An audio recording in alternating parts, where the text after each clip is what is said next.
Assalamualaikum teman-teman semua. Perkenalkan, saya Novi Kartiana Sari, peserta Lansar CPNS Golongan 2 Mahkamah Agung, Angkatan 13, Kelompok 1, BDK Makassar.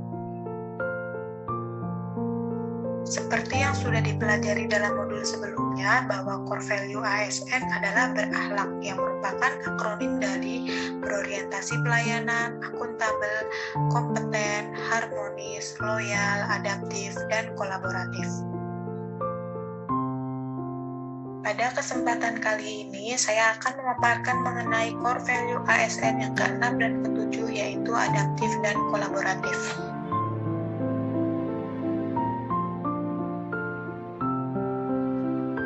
Model selanjutnya yaitu adaptif. Adaptif dapat diartikan dengan terus berinovasi dan antusias dalam menggerakkan atau menghadapi perubahan.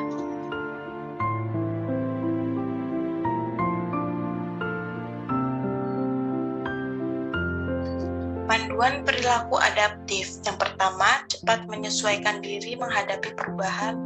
Yang kedua, terus berinovasi dan mengembangkan kreativitas. Serta yang terakhir yaitu bertindak proaktif.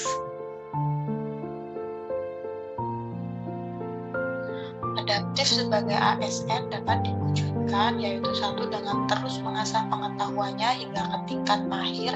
Yang kedua, dengan terus berkomunikasi hingga memiliki perspektif yang sama terhadap visi yang akan dicapai. Yang ketiga, yaitu sinergis dalam melaksanakan kegiatan untuk mewujudkan visi. Yang keempat, memiliki mental model yang mencerminkan realitas yang organisasi ingin wujudkan. Serta yang terakhir, ASN harus berpikir sistematis.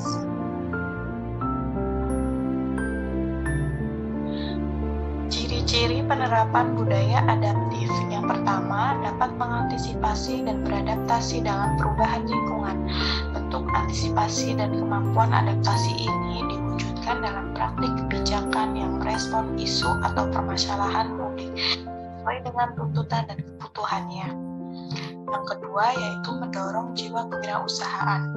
Dengan jiwa kewirausahaan ini, maka pemerintah dan birokrasi secara khusus melakukan pengelolaan sumber daya organisasi secara efisien dan efektif, layaknya organisasi bisnis, dengan memaksimalkan tata kelola aset dan modalnya untuk meraih keuntungan sebesar-besarnya. Yang ketiga, yaitu memanfaatkan peluang-peluang yang berubah-ubah. Pemerintah dalam memaksimalkan kinerja pelayanan publik maupun fungsi-fungsi lainnya yang seyogianya mampu memahami dan memaksimalkan peluang yang ada. Yang keempat, yaitu memperhatikan kepentingan-kepentingan yang diperlukan antara instansi mitra, masyarakat, dan sebagainya. Serta yang terakhir yaitu tentu saja tercapainya hingga meningkatnya kinerja instansi.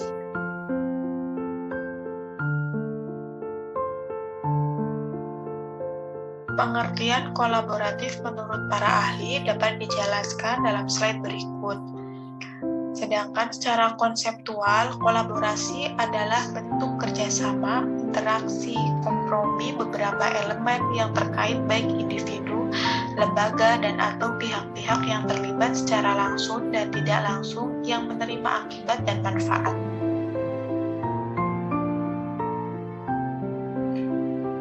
Panduan perilaku kolaboratif yaitu 1. Memberi kesempatan kepada berbagai pihak untuk berkontribusi. Yang kedua, terbuka dalam bekerja sama untuk menghasilkan nilai tambah.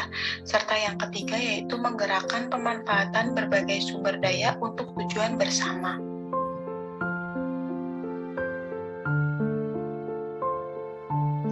Collaborative governance adalah sebuah pendekatan pengambilan keputusan, tata kelola kolaboratif, serangkaian aktivitas bersama di mana mitra saling menghasilkan tujuan dan strategi dan berbagi tanggung jawab dan sumber daya. Pada collaborative governance, pemilihan kepemimpinan harus tepat, yang mampu membantu mengarahkan kolaboratif dengan cara yang akan mempertahankan tata kelola struktur horizontal sampai mendorong pembangunan hubungan dan pembentukan ide. Selain itu, kolaboratif harus memberikan kesempatan kepada berbagai pihak untuk berkontribusi, terbuka dalam bekerja sama dan menghasilkan nilai tambah, serta menggerakkan pemanfaatan berbagai sumber daya untuk tujuan bersama. Tahapan tata kelola kolaborasi yaitu ada 3. Yang pertama, mengidentifikasi permasalahan dan peluang. Yang kedua, merencanakan aksi kolaborasi. Yang ketiga, mendiskusikan strategi untuk mempengaruhi.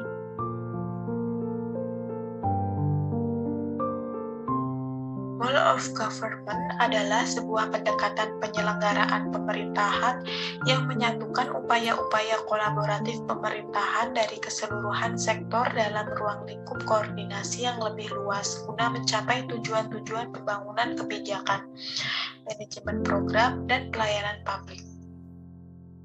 Berikut adalah kerangka pikir whole of government. Tujuan whole of government adalah memudahkan koordinasi antar sektor atau kelembagaan sebagai akibat dari adanya fragmentasi sektor maupun eskalasi regulasi di tingkat sektor. Contoh dari penerapan whole of government adalah kerjasama informal, memberikan pelatihan, menerima pelatihan, perencanaan bersama, menerima peralatan, memberikan bantuan teknis, menerima bantuan teknis, memberikan pengelolaan hibah, dan menerima pengelolaan hibah. Proses menjalin kolaborasi ada 5 tahapan. Yang pertama yaitu trust building. Pada tahapan ini, yang dilakukan yaitu membangun kepercayaan dengan stakeholder, mitra kolaborasi. Selanjutnya yaitu face-to-face dialog. Pada tahapan ini, para mitra melakukan negosiasi dengan baik dan sungguh-sungguh. Pada tahap selanjutnya yaitu komitmen terhadap proses. Pada tahapan ini, pengakuan atas saling ketergantungan, sharing ownership dalam proses, serta keterbukaan terkait keuntungan bersama. Yang keempat yaitu pemahaman bersama. Pemahaman bersama dalam hal ini yaitu kejelasan misi, permasalahan, serta identifikasi nilai bersama. Serta yang terakhir yaitu menetapkan outcome antara.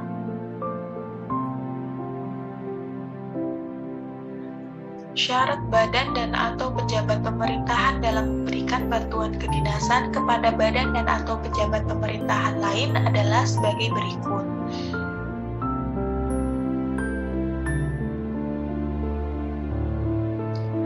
Badan dan atau pejabat pemerintahan dapat menolak memberikan bantuan kedinasan jika terpenuhi hal-hal berikut. Yang pertama yaitu mempengaruhi kinerja badan dan atau pejabat pemerintahan pemberi bantuan.